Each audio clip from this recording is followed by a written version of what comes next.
The armor was singing. Not metaphorically, it was producing a low, cycling harmonic that set Callahan's back teeth on edge the moment she stepped into the wrong bay on the wrong level of the Veth'kai orbital station. She'd been looking for the trade delegation's equipment locker, which was on sub-level 4, not sub-level 7, and she was tired, and her boots were still damp from the atmospheric processing leak on the shuttle. And then she heard it. That sound. It was the kind of sound a pressure seal made when it was about to go. Or a stress fracture in a load-bearing joint, cycling through its last few tolerances before it gave up entirely. Callahan had been a mechanic for 11 years. She knew the sound of something dying. The armor stood in the center of the bay on a ceremonial rack, 7 feet of articulated silver-black chitin plate, overlapping segments that caught the station light and scattered it like oil on water. It was beautiful in the way that old, well-used things are beautiful, worn smooth in the right places, reinforced where it had been tested, and it was making that sound. There was no one else in the bay. Callahan set down her kit bag, walked over, and put her ear against the largest chest plate. The harmonic was clearer here, a cycling resonance with a catch in it, a tiny hesitation in the frequency like a heartbeat with an arrhythmia. She straightened up and looked at the rack's articulation points, the junction where the right pauldron met the gorget, and there it was. A resonance coil, barely larger than her thumb, housed in what she'd first taken for decorative filigree, fractured, not broken through yet, but running stress lines that caught the light if you knew to look for them. She looked at it for a long moment. She looked around the empty bay. She opened her kit bag. She had her second tool out when she heard the door. Stop. The voice came from behind her, and it was not a voice that expected to be ignored. Callahan stopped. She turned around slowly, the way you turned around when you wanted to show your hands. There were 4 of them in the doorway. The Veth'kai were tall. She'd known that from the briefing documents. But briefing documents didn't convey the particular quality of stillness they had, the way they occupied space like they were carved from it. Their exoskeletons were a deep amber brown, their compound eyes catching light at angles that human eyes didn't, and they wore the layered wraps of station guard in colors that meant something Callahan hadn't learned yet. The one in front, younger than the others, she thought, based on the lighter color at the joints, though she could be entirely wrong about that, had a hand on the long ceremonial blade at their hip and was looking at Callahan the way Callahan's grandmother used to look at mice. "You are touching a sacred object," said the guard, in translation accented standard that had clearly been learned from a very formal source. "Explain yourself." Callahan held up the resonance coil. It was the size of her thumb. The stress fractures caught the light. "This was going to kill whoever wore it," she said. The guard's compound eyes didn't blink. She'd learned that much, at least. Veth'kai didn't blink, but something shifted in the way they were looking at her. A recalibration. "Do not move," said the guard. And then, quietly, into a comm on their wrist. "Send for the Queen." Callahan set the coil down on her palm and waited. The armor hummed around the absence of it, like a breath held too long. She did not run. It didn't occur to her to run. The coil in her hand had 3 more stress fractures. She hadn't shown them yet. And whoever was going to wear this suit needed to know. Queen Veth'kai was 7 feet of articulated chitin and absolute authority. And she was looking at Callahan, the way Callahan's grandmother used to look at mice. The resemblance was so precise that Callahan had to physically suppress the urge to apologize preemptively, which would have been the wrong move, she suspected, in every possible direction. The young guard, Thessi, another guard, had called them in a tone that contained an entire conversation about responsibility and proximity, stood to Callahan's left, close enough to intervene if intervening became necessary. The rest of the honor guard had arranged themselves in a configuration that Callahan's hindbrain was interpreting as encirclement, though she was choosing not to dwell on that. "You will explain," said the Queen, in standard so precise it sounded like it had been cut from stone, "how you came to have your hands on the armor of the Aveth line." Callahan explained. She explained about the wrong sublevel and the damp boots and the sound she tried to describe the sound, which was where things started to go sideways, because she kept using mechanical terms that Veth'kai was clearly struggling to translate, and then technical backup terms that weren't much better, and at one point she picked up the stress-fractured coil to demonstrate the harmonic and the honor guard's hands all moved to their blades simultaneously. "I am not," she said quickly, holding the coil still. "I'm showing you the fracture pattern. Here. See how it catches light? The crack propagates along this axis, which means when it fails, it won't just fail, it'll shatter, and the shards will." She stopped, looked at their faces, started over. It would have hurt whoever was wearing the armor. Badly. Maybe killed them. "You have said this," said the Queen. "I'm saying it again because I think it's the important part." Veth'kai made a sound that Callahan was fairly sure was not part of any translation. The Queen's mandibles moved in a way that communicated nothing Callahan could read. "The armor," said the Queen, "was repaired by the sacred artificers of the Veth line 17 years ago, using the traditional metallurgical resonance of our people. What you have replaced the coil with is," she paused. "Veth'kai provided something in Veth'kai. Not of our metallurgical tradition." "No," said Callahan. "It's an atmospheric pressure seal I modified to hold the same harmonic frequency. I didn't have a resonance coil in my kit, obviously, so I used the closest functional equivalent I had and adjusted the tension so it would." "Where did you obtain the specifications for our resonance frequency?" said the Queen. The question was quiet and had edges. Callahan blinked. "From the sound," she said. "The armor was making a sound. I matched it." Another silence. Veth'kai's compound eyes moved between Callahan and the Queen with something that might have been alarm. "Test it," said the Queen.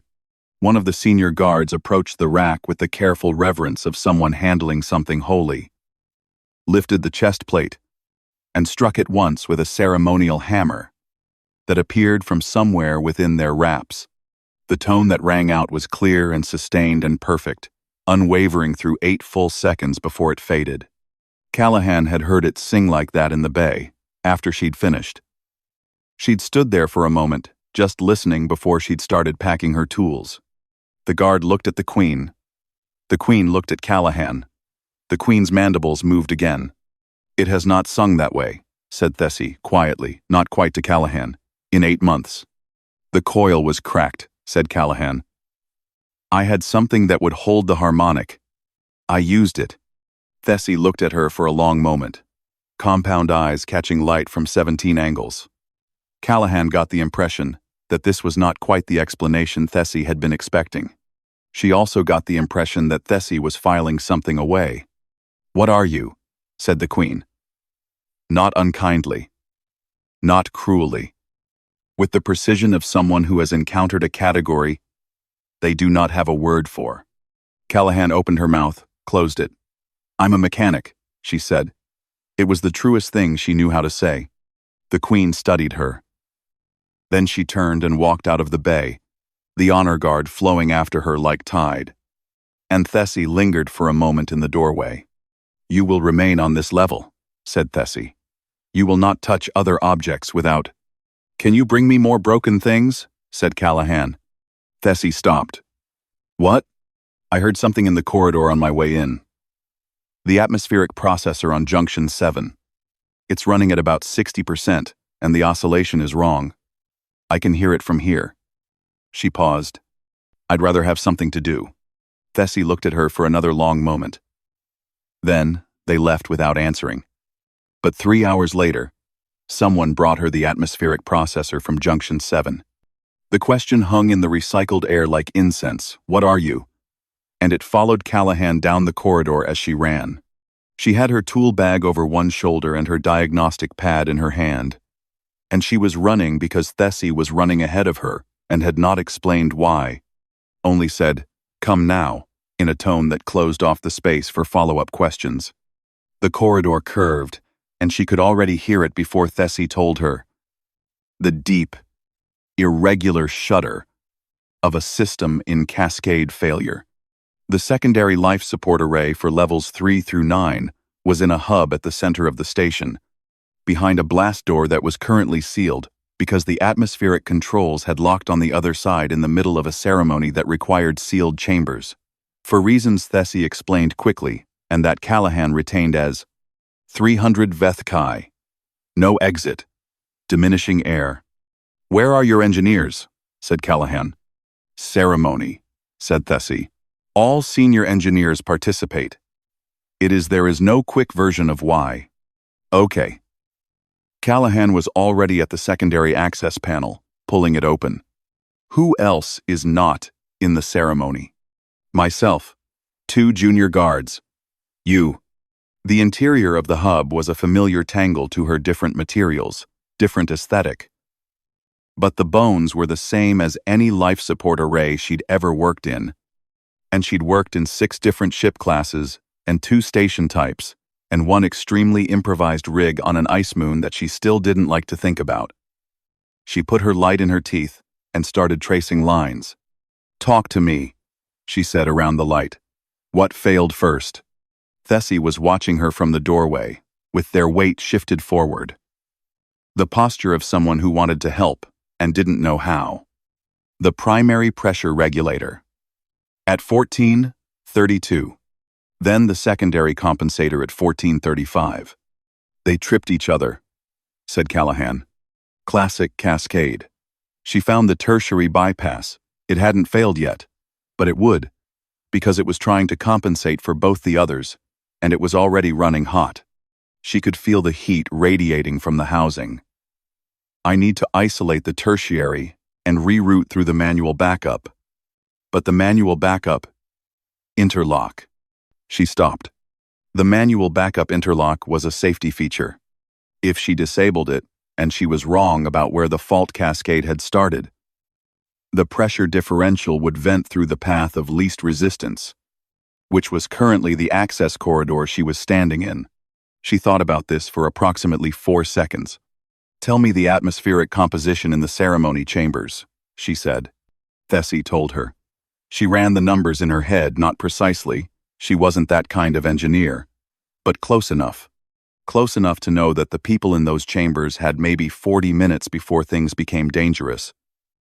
And she had maybe 20 before the tertiary gave out entirely and took the manual backup option with it.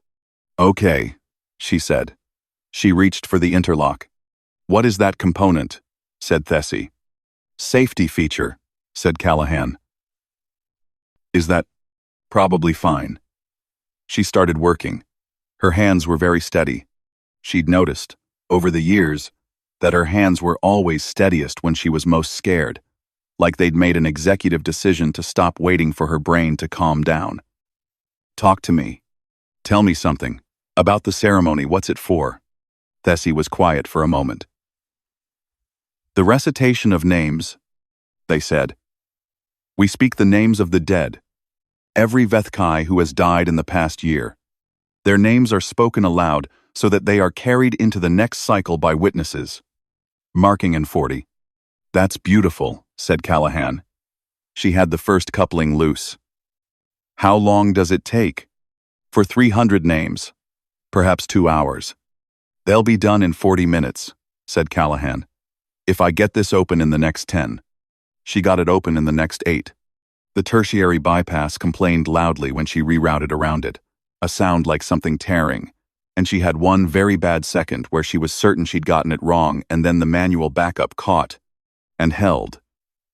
And the atmospheric processors came back online, with a wheeze and a shudder, and then a steady, even hum. Callahan sat down on the floor of the access corridor. Her hands were shaking now that they'd decided they could. She put them in her lap and looked at them. "Don't tell me the odds next time," she said. "I work better not knowing." Thessie had come to stand in front of her. They were very still in a way that was different from the stillness of the honor guard. This was the stillness of someone processing something that didn't fit the categories they'd prepared. "You knew," said Thessie. "When you disabled the interlock, you knew what would happen if you were wrong." Callahan looked up. "You did not say anything. Would it have helped?" Thessie didn't answer. They were still doing that thing with their weight. shifted forward, the wanting to help posture. Callahan noticed it properly for the first time. "I'm okay," she said. "Really? It's fine. Everybody's fine." She paused. "Well, I'll need to replace the tertiary bypass housing before the ceremony engineers get out and see what I did to it. So, maybe don't tell them yet." Thessie made the sound again, the one that wasn't part of any translation. Callahan was starting to think it might be a laugh. The blast door at the end of the corridor opened. The Queen walked out with the first wave of the ceremony, names still visible in the way she held herself. The weight of 300 dead carried in the set of her shoulders. She looked down the corridor and saw Callahan sitting on the floor with shaking hands. The Queen did not speak. She looked at Callahan for a long moment. Then she raised one clawed hand and placed it briefly against her own chest. A gesture that took half a second and meant something Callahan didn't have the language for yet. Thessie, beside her, went very still. "What was that?" Callahan asked quietly, after the Queen had passed. "I will tell you later," said Thessie. Their voice had changed in a way Callahan couldn't name. "When I have found the right words." 2.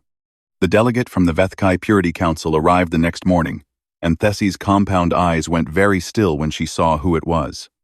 Callahan had been eating something the station kitchen had provided her, a warm, dense grain dish that tasted faintly of anise, and was the most comforting thing she'd eaten in 3 days, when Thessie appeared in the doorway of the small room she'd been assigned and said, "There is a formal hearing. You must come." "What kind of formal hearing?"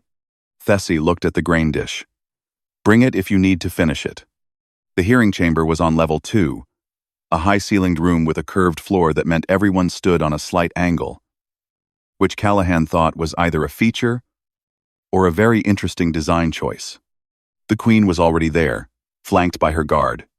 At the far end of the room stood a Veth'kai whose exoskeleton was almost completely pale age. Callahan had learned by now, and whose stillness had a different quality than anyone else's in the room. A weight to it. "High Arbiter Voneth," Thessie murmured beside her. "Theological authority over sacred law. He has jurisdiction that a. Pause. Over the Queen. In matters of the sacred." Callahan looked at the Queen's face. The Queen was looking at the Arbiter with an expression that Callahan was learning to read as controlled, which was not the same as calm. Voneth spoke in Veth'kai for a long time. Thessie translated in quiet fragments. "The sacred metallurgical lineage of the Aveth armor, established 400 years ago. The chain of consecration, each repair documented and sanctified by the artificers of the Veth line. The substitution of non-traditional materials, introduced without sanction. The severing, therefore, of the sacred chain. The armor must be destroyed," Thessie translated. "The armor," said Callahan, "is working." Every head in the room turned toward her. She hadn't meant to say it out loud. Exactly. But there it was. Voneth looked at her with the patience of someone who had been practicing patience for 60 years and found it effortless. He spoke. "He says," said Thessie carefully, "that the function of an object and its sanctity are not the same thing." "I understand that," said Callahan. "I'm not arguing theology. I'm just—" She stopped. She looked at the Queen, who was looking at her with an expression that had gone very careful. Then she looked down at her kit bag, which she'd brought because she'd brought it everywhere for 11 years and had stopped noticing she was doing it. She reached in. She pulled out her field journal.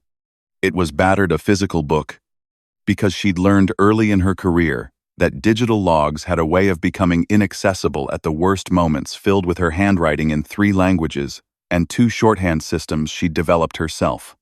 She found the section from the previous day and held it open. "I documented everything," she said. "Every substitution. Here."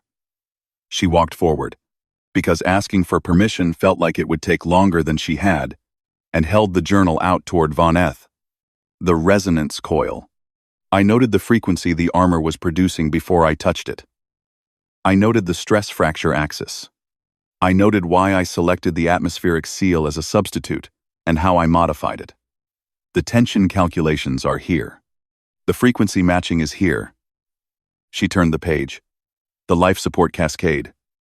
The interlock. My calculations on the atmospheric composition and timeline.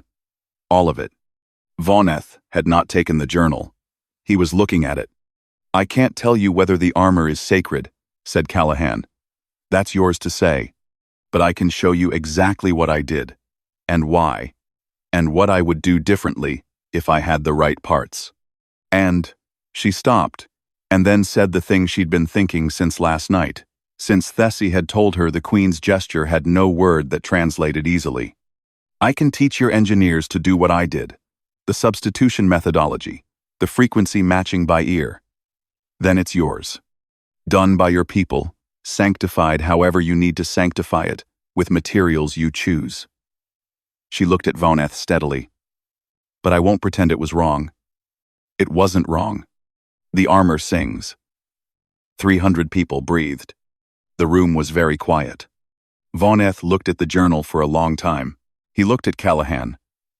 His mandibles were absolutely still, and Callahan had learned enough in 2 days to know that this stillness was not the stillness of someone unmoved. He spoke. Veth'kai did not translate. Callahan looked at Veth'kai, who was watching the arbiter, with an expression she hadn't seen before.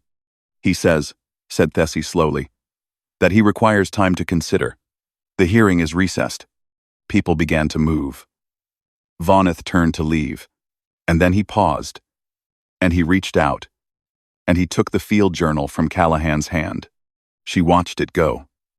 11 years of her handwriting, walking away in the hands of a stranger. She thought about the stress fractures on the resonance coil, the way they'd caught the light. She thought about the atmospheric processors cycling back online while her hands shook in her lap. She thought about a gesture that had no easy translation. She bent down and picked up her kit bag. The grain dish was still back in her room, probably cold now. She thought she could ask Veth'kai if there was a way to heat it. Veth'kai, she said, as the chamber emptied. Yesterday, when the Queen, the gesture she made, you said you'd tell me when you had the right words. Veth'kai was quiet for a moment. It is a gesture of acknowledgement, they said at last. Between Veth'kai who have shown something that cost them something. It is used very rarely. Between equals. Another pause. I have seen it used between soldiers. Between the Queen and her oldest advisor. Once, after a negotiation that nearly destroyed both of them, a beat. I have never seen it used to an outsider. Callahan absorbed this. Outside the chamber window, the stars were doing what stars did, being enormous and indifferent and beautiful all at once. What do you think he'll decide? She asked. The arbiter. I do not know, said Veth'kai. And then, he took your journal. Yeah. He did not have to take it. Veth'kai's weight shifted forward. That posture Callahan had started to recognize. In 40 years of jurisprudence, I am told, he has never encountered a response to sacred law that consisted of documentation. Callahan almost smiled. That's just how I work, she said. I write things down. You should know what you did and why you did it. Then if someone asks, you can show them. Veth'kai looked at her for a long time. Is this a human practice? They asked. This recording of reasons? Some humans, said Callahan. The ones who've learned that being right isn't enough if you can't explain why. She picked up her kit bag and went to find her breakfast.